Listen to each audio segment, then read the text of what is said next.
लोकसभा चुनाव की तारीखों का ऐलान हो चुका है। सभी पार्टियां अपनी अपनी तैयारियों में जोरों शोरों से जुटी हुई है।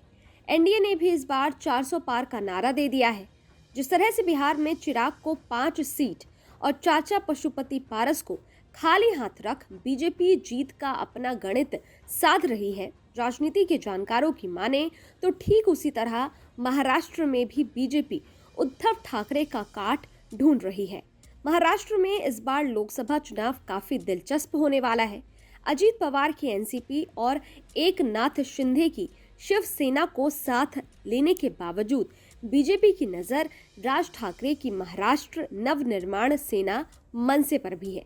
बीजेपी आलाकमान का लोकसभा चुनाव से पहले मनसे चीफ राज ठाकरे से मिलना कहीं ना कहीं ये दर्शाता है कि बीजेपी यहाँ भी अपनी जीत का नया फॉर्मूला तैयार कर रही है। दरअसल मनसे चीफ राज ठाकरे सोमवार रात दिल्ली पहुंचे थे। यहाँ उन्होंने केंद्रीय गृह मंत्री अमित शाह से मुलाकात की, जिसके बाद राजनीतिक हलचल तेज हो गई।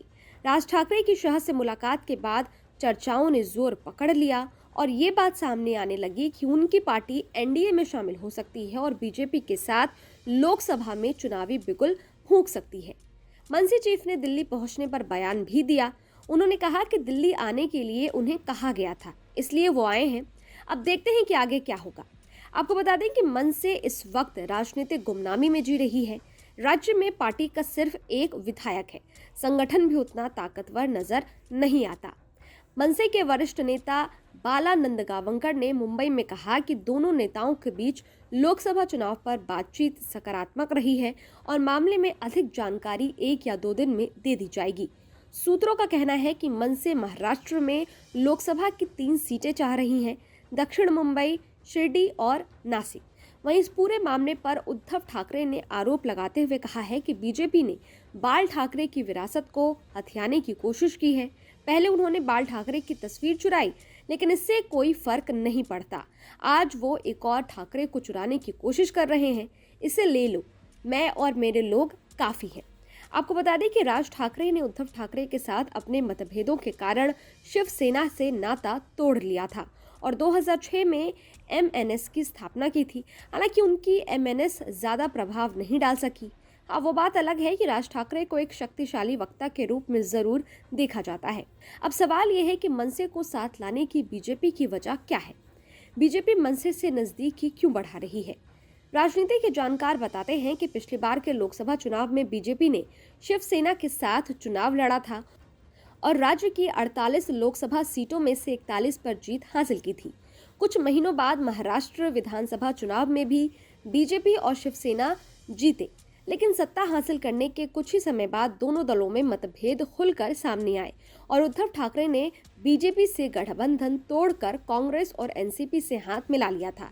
इस तरह महाराष्ट्र में नई सरकार आई।